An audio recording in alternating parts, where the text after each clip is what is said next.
The Nigerian Senate has confirmed the appointment of 8 persons as Resident Electoral Commissioner (REC) of the Independent National Electoral Commission (INEC). The legislature, however, stood down the 3 nominees for further legislative consultation, namely Dr. Murtala Issa, Kebbi State, Ambassador Rafiu Oloruntoyin, Lagos State, Ahmed Bello, Zamfara State, while Professor Mustapha Subiru from Niger State was rejected based on the petition received. During the plenary session, Senator Suleiman Nassif read a report of the screening of the 12 REC officials for Independent National Electoral Commission. According to Senator Nassif, the RECs whose appointments were approved are being screened by the Police, Code of Conduct Bureau, and Department of State Security Services. After consideration of the report, the Senate confirmed the appointment of 8 officials as INEC electoral commissioners. Screening of nominees as resident electoral commissioners for the Independent National Electoral Commission, INEC. And my name again is Senator Suleiman Nazif from Bauchi North. Background. The Senate in plenary on Wednesday, May 3, 2017, referred to the Committee on Independent National Electoral Commission the request of Mr. President, Commander-in-Chief of the Federal Republic of Nigeria, the confirmation of nominations of the following persons as resident electoral commissioners for the Independent National Electoral Commission, INEC. Candidate number 4, that is Ambassador Dr. Rufus Oloruntoyin Akeju from Lagos State, is for reappointment. Mr. President, I have a court ruling against him in the lower court, which says he could not be an INEC resident electoral commissioner as per the grains of the Constitution. He went on appeal, and the appeal was struck out. The appeal, he lost the appeal, and the document is here with me, Mr. President. Chair. Senate President Bukola Saraki complimented the work of the chairman and urged the newly appointed official to perform by improving the electoral process. Distinguished colleagues, let me, on behalf of the Senate, congratulate the newly appointed resident electoral commissioner. The conduct of free and fair election are the hallmark of a freely democratic society. In doing this, countries have entrusted the task of conducting elections to men and women of impeccable character. We expect that the newly confirmed RECs will display the highest level of integrity, discipline, and patriotism so that the gains INEC have attained in previous elections will be surpassed.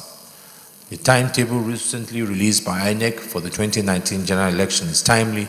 It should give the new RECs the opportunity to correct the mistakes in the plan and plan properly for a credible and transparent election. On our part of the Senate, we hope that the amendment we are working on in the Electoral Act will further complement the electoral body and lay a crisis-free election. From National Assembly Complex, Abuja, Nigeria, Muyiwa Bamdele reporting.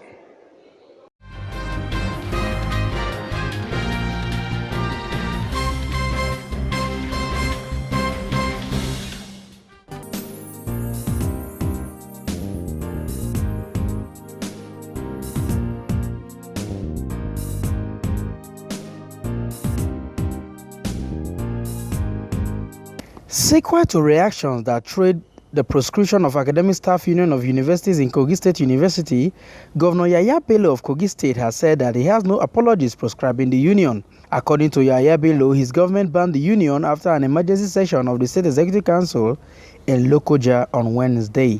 Speaking with State House Correspondent after attending a meeting of Nigerian Governors Forum, NGF, in Abuja, the governor said he took the decision in order to save education and the future of the children in Kogi State. We did that, part of which is the screening exercise that was done and several others. Now, the ASU came up and several other bodies came up with certain demands. Some predated my administration, and to the best of our judgment as an administration, we're able to meet up to 90% of these demands. And in a collective bargain, both parties should shift ground.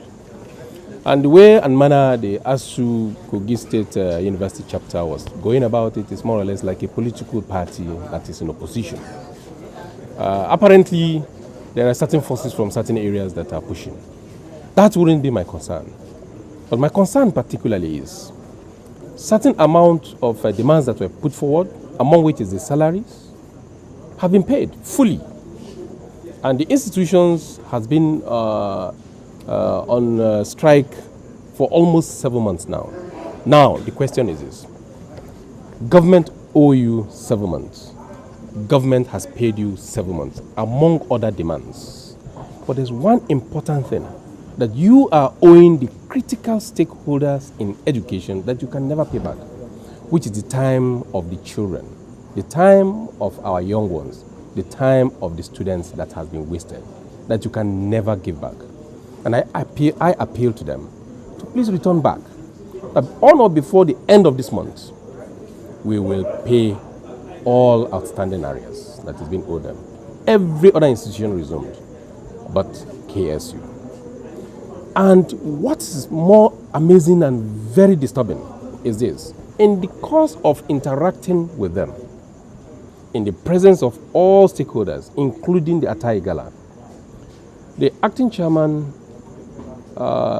made a remark that even if we meet 100% demand of ASU, KSU, or the lecturers, KSU, we only succeeded in minimizing the incidence of strike in the institution. Meaning, he went further to expatiate that even if everything is running normal in the institution and the national body of ASU desire to go on strike for whatever reason, Kogi KSU will join the strike action. And I think that is most irresponsible, and they are not sensitive to the plight of parents, the students, and even the future of this young one. And if that is going to be the case, as the visitor of the institution, I am empowered to prescribe such association in that institution so that we can have smooth academic running. And as a government, we will live up to our duties and responsibilities so that even our lecturers and all other civil servants in Kogi State will be taken care of. Bello, who alleged that there were political forces behind the union in the institution, noted that all efforts to get the lecturers back to work after months of strike action did not yield any positive result. Asked whether he thought of the ramification of his action if the national body of ASU were to tackle his government, he said, well, the most important thing is that Kogi State University belongs to Kogi State, and it is the future of the children and of the students that we are concerned about as a government. The national body of the Academic Staff Union of Universities is yet to react to the proscription of the Kogi State chapter. From Abuja, I am Festus Ejiroge Nefifen for Ben Television.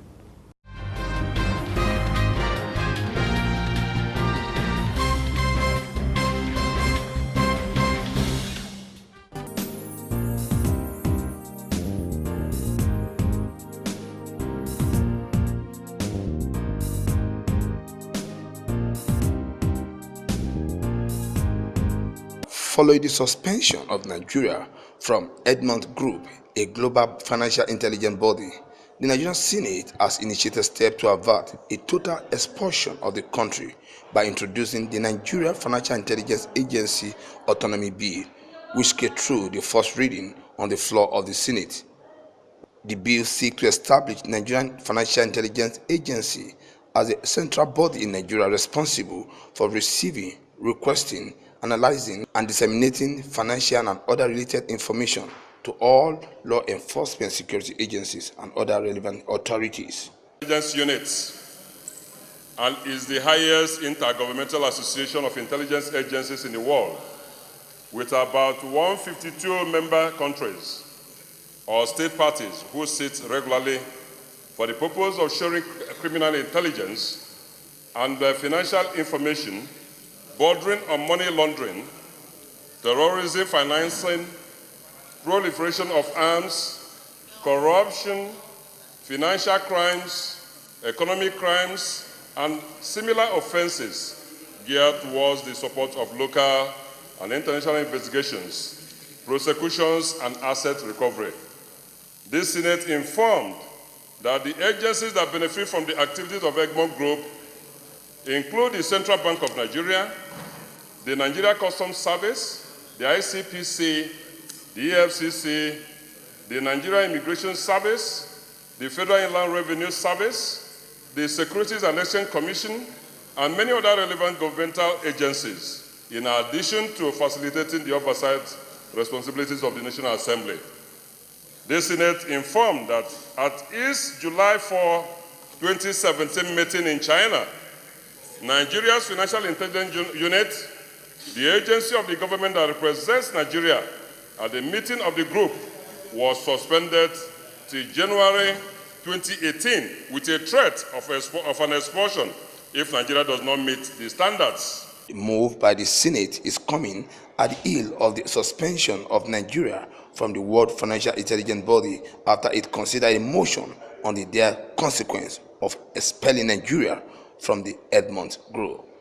Presently, the Nigerian Financial Intelligence Unit is domiciled in the EFCC without the requisite autonomy to act in line with the international best practices and chartered.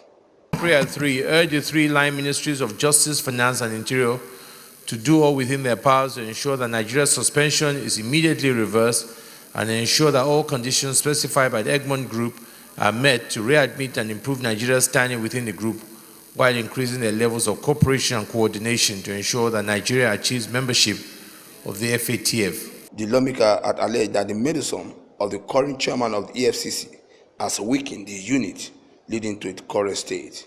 From Abuja, Nigeria, Muiwa Bamdele reporting.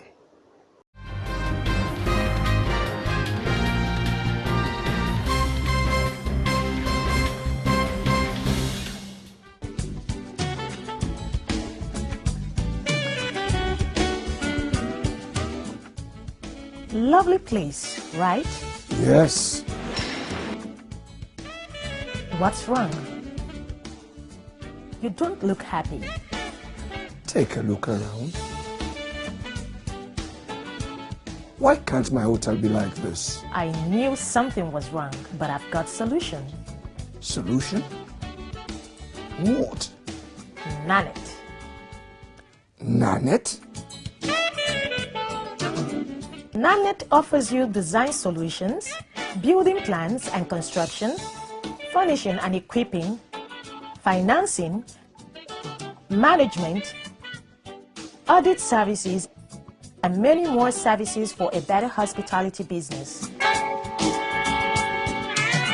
Nanit, service with a smile.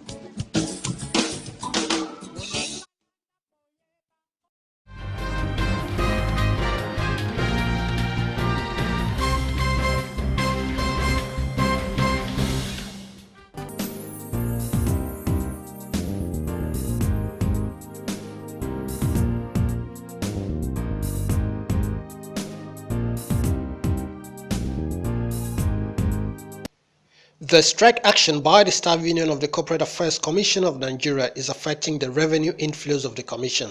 This is according to the Registrar General of the Commission, Bello Mahmood, who briefed newsmen in Abuja, says the strike action embarked by the Staff Union, which resulted in a total shutdown of the Headquarters Commission, is having a negative impact on the objective of the federal government in the area of ease of doing business. The Staff Union of the Commission since on Monday protest high salary gap between the executive staff and non-executive staff.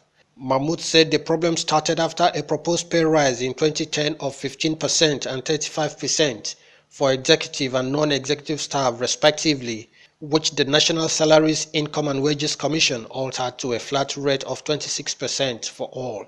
He said the non-executive staff have since then continued agitating for the payment of 9% cut from their then proposed salary increase. We are not owing the staff any salary, allowances, or any benefits. We have been up to date in paying salaries, allowances, and even promotions. Unlike other organizations that are owing salaries, seriously, we don't owe any salary to any staff. We have been paying them as and when due. And salary, as you may be aware, is good compared to other organizations. That doesn't mean that we cannot improve on it. If associations agree, we can also improve, but we have to get approvals. there is no way, under any intimidation, that we can pay any salaries or allowances that have not been approved by the relevant authorities. You cannot continue to hold us ransom because of the government doing business in the country. That's what they are using to harass us, close the doors. Even those who are in the union are not allowed to go into the office. If you don't go to the office, how do you even generate the revenue to pay this IT staff?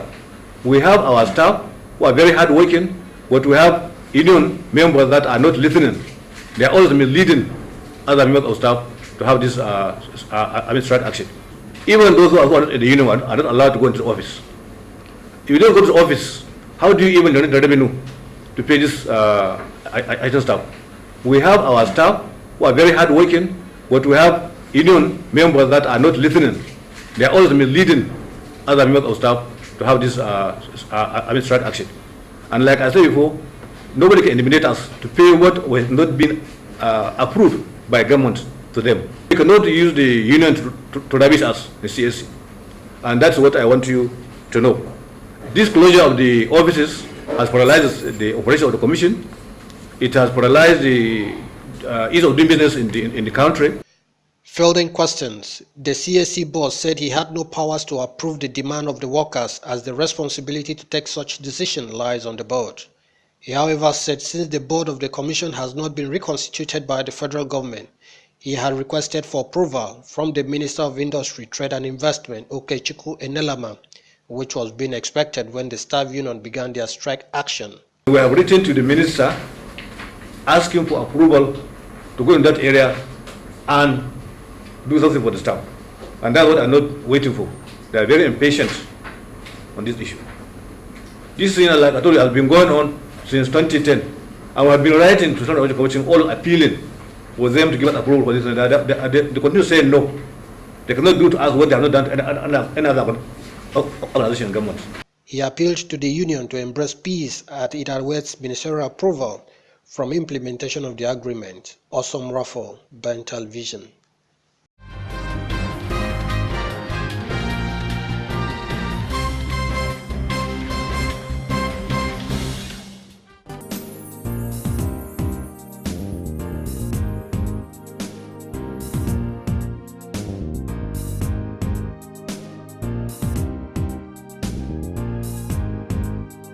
Nigerian Frontline Opposition Party, the People's Democratic Party (PDP), says it has concluded plan to hold a non-elective special convention in August 12, 2017, as the incumbent Caretaker Committee tenure under the leadership of Ahmed Makarfi ends in August 16, 2017.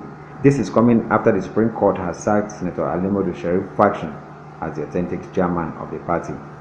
Spokesperson of the party, Prince Dayo Adeyeye, while addressing newsmen at the end of the party's 74th National Executive Committee meeting in Abuja, said the decision was made to resolve some constitutional matters in the party's constitution. So the prolonged litigation of the National Leadership Tussle ended only last week on the 12th of July 2017, when the Supreme Court finally gave judgment in favor of National Caretaker Committee, leaving barely 1 month for the conduct of proper elective national convention, taking into account the requisite statutory notice that we need to give to INEC and the requirements of the PDP Constitution 2012 as amended. Practically, it is going to be impossible to have an elective national convention before August 16, because we need to give certain statutory notices to INEC. Our own constitution has some important provisions that we need to meet, and there is no time to meet up with those provisions. We cannot, so practically it's impossible to hold an elective national convention before August 16, 2017. Therefore, NEC took a decision today that in view of all the circumstances, NEC, invoking the powers conferred on it under Section 31(2) subsection A, today decided to convene a special non-elective national convention on August 12, 2017 in Abuja. He also read other resolutions the party made at the end of its meeting. The issue of the removal of illegal state caretaker committees. NEC declared and affirmed the leadership of the party in the two states of Jigawa and Benue that emerged after the April-May 2016 congresses. That's the first part of that resolution. All states caretaker committees and state parallel executives set up after Court of Appeal judgment of February 17, 2017 at Port Harcourt to be reversed, and those validly elected are to be returned to office forthwith. Meanwhile, the party's board of trustees have advised the caretaker committee to find ways in reconciling some aggrieved members, as the party is set to take over power in the next general election. It is now a great burden on you and the leaders of this party to steer the party a new course that will take us to victory come 2019. For this, Mr. Chairman, the foundation to be laid for the new emerging leadership that will emerge after our convention depends on you and your team to bring forth credible, reliable, dependable leadership for this party that we will now be all proud of. We get our parties in all levels of destruction of our party, at all levels, getting back to victory. We are propelled to take back victory from evil forces. The party, by the judgment of the Supreme Court, is back as a whole. And what is going on now is that the party is reinventing itself. The way forward is that we are forging ahead. We have redefined our goals and committed ourselves to discipline as a necessary ingredient for achieving our goals. In Abuja, Ellen Chukwuemeka reports.